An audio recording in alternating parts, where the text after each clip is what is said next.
كده انا فاضل لي اللزق. هم عندهم برضو هنا ابدا اشتغل دي تبقى اسرع معايا وتنجزنا اكتر.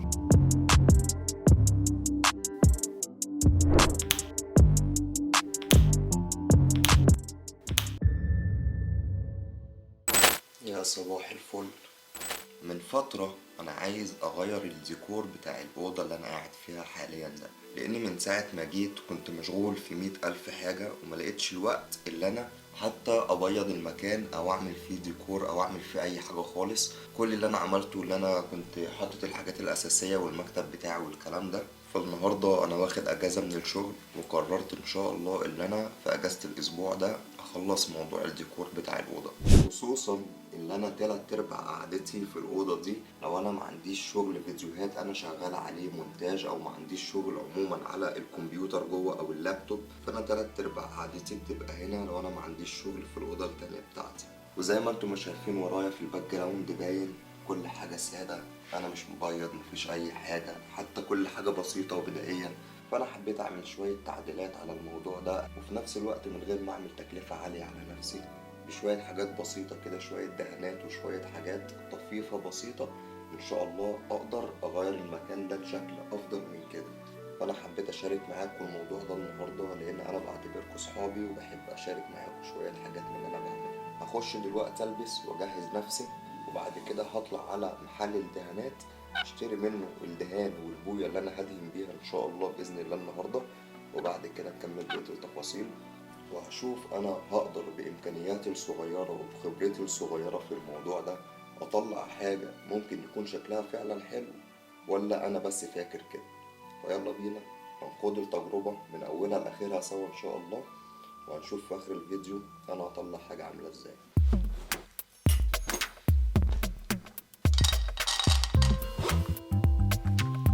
دلوقتي انا في طريق الايكيا رايح اشتري شويه حاجات علشان اكمل بيها بقيه الديكور والسيت اب اللي انا عايز اعمله ان شاء الله. في كام قطعه كده وكام ستاند انا بدور عليهم لاني دورت عليهم في كذا مكان ما لقيتهمش، وانا الديكور اللي في دماغي الصراحه محتاج الكام قطعه دول.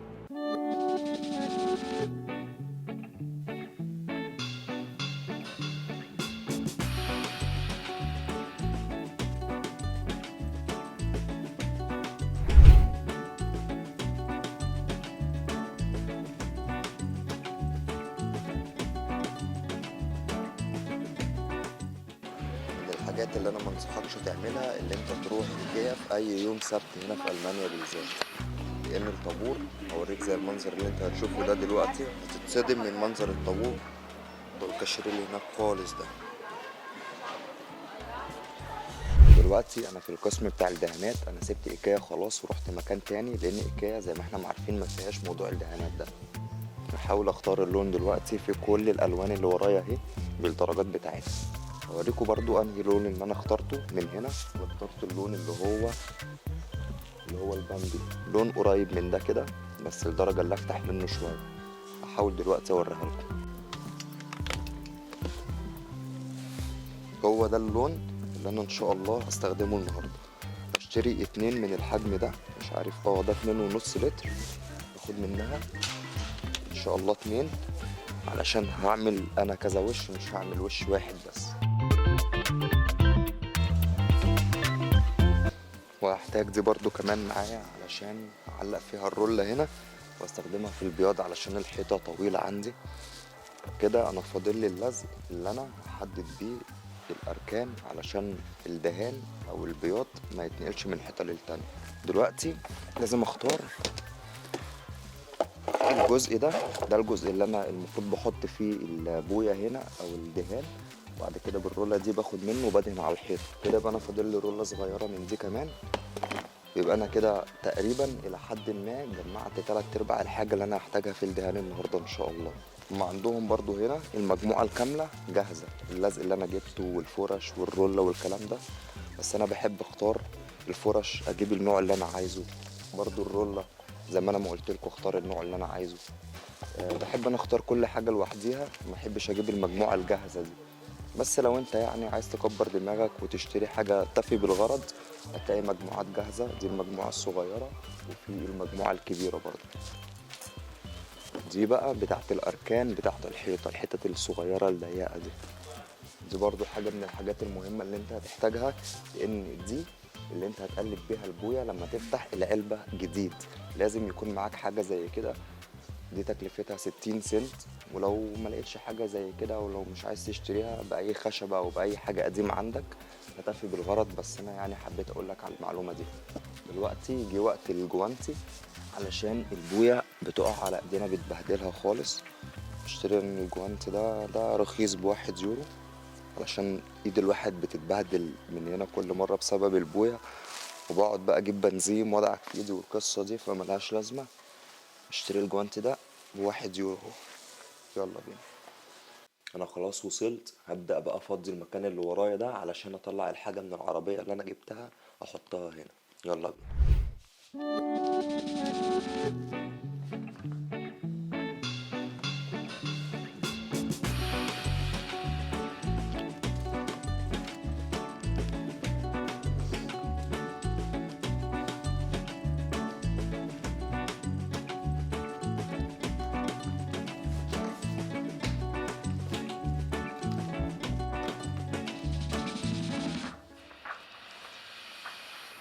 A few moments later. انا خلصت نقل كل حاجة في الأوضة كده، فاضل اللي انا اجيب الحاجات اللي احنا اشتريناها سوا من شوية، ابدأ اجيبها كلها انقلها هنا في المكان علشان ابدأ شغل ان شاء الله.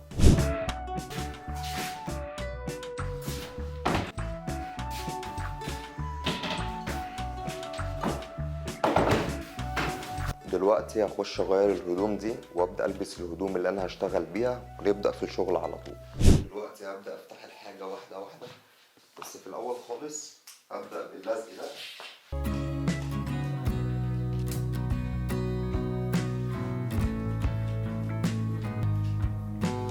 دلوقتي قبل ما ابدا اشتغل في البياض والدهان والكلام ده كله، لازم اشيل الاركان اللي موجوده تحت في الارض دي، اللي هو الجزء ده هبدا اشيله خالص كده.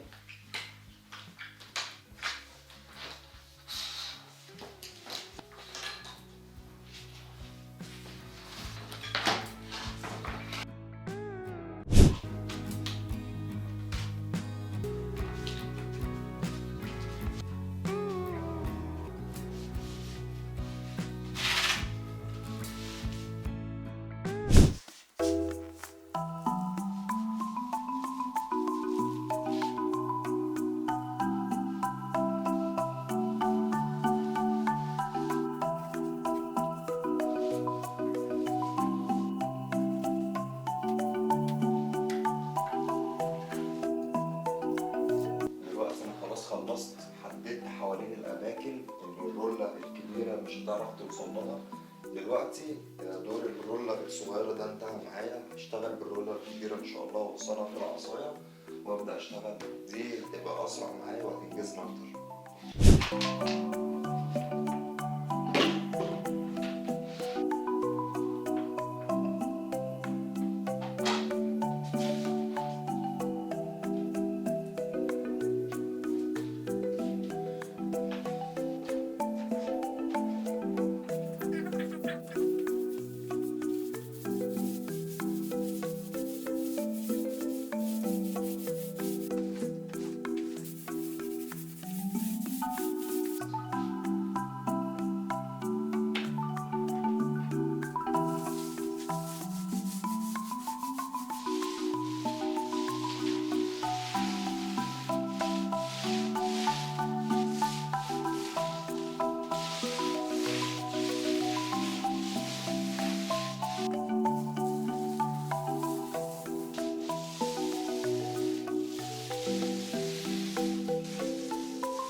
هعمل كوباية شاي وأقوم أكمل القصة دي كلها تاني.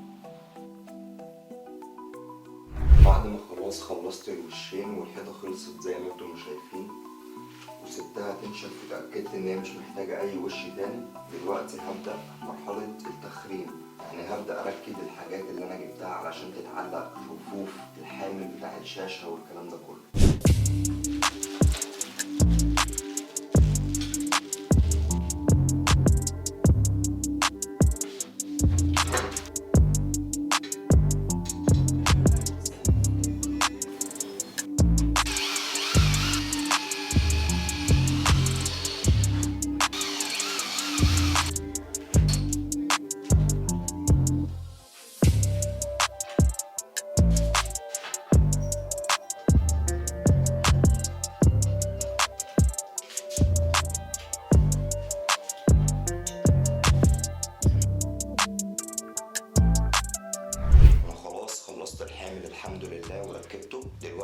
فاضل المرحلة بتاعت الرف ده، هفتحه ونبدأ نركبه سوا برضو ان شاء الله.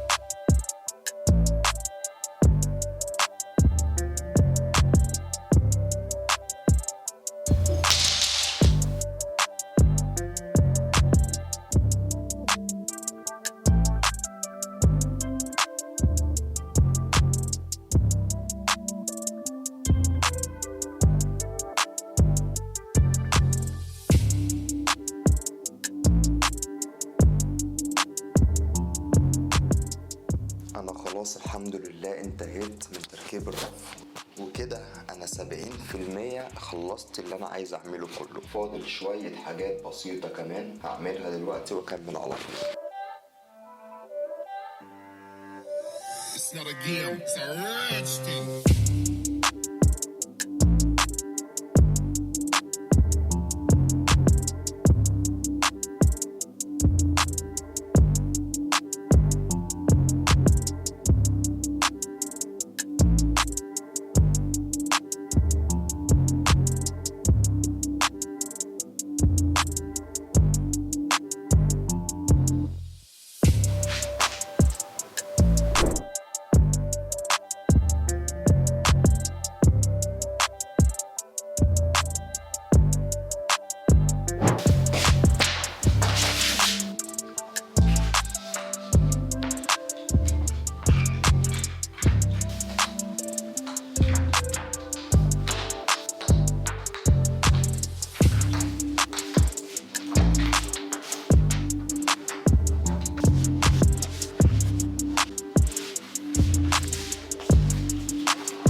وبكده يبقى انا خلاص خلصت كل اللي انا كنت عايز اعمله، والفيديو بتاع النهاردة بتاعنا خلص.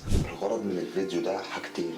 اول حاجة زي ما انا ما قلت في اول الفيديو، اللي انا حابب اللي انا اشارك معاكم حاجات من اللي انا بعملها في حياتي. والسبب التاني اللي انا اوريك ان انت ممكن تعمل حاجة لنفسك بنفسك في بيتك، لان كلنا هنا عارفين ساعة عامل البياض او الباوشتيلا هنا تكلفة الساعة بتاعته هتكون كام لو هو جالك البيت وعمل لك شوية حاجات زي كده. فشوف الساعة الواحدة هتقف بكام، وشوف هو هيخلص لك الشغل ده في كام ساعة غير تكلفة الخامات. فاللي انا عايز اقوله لك ان انت ممكن تعمل كل ده زي ما انا ما عملت في الفيديو ببساطة وبسهولة. وانا يعني ما كانش عندي الخبرة الكبيرة قوي في الموضوع، انا اتفرجت على شوية فيديوهات واعتمدت ان انا انفذ الموضوع ده على حسب الحاجات اللي انا شفتها واتعلمتها من ناس تانيين. انا عارف اللي هو مش احسن حاجة، بس بالنسبة للتكلفة اللي انا اتكلفتها يعتبر الى حد ما حاجة كويسة. فانت تقدر تشتري خاماتك وحاجتك وعدتك وتنفذ الموضوع ده بنفسك.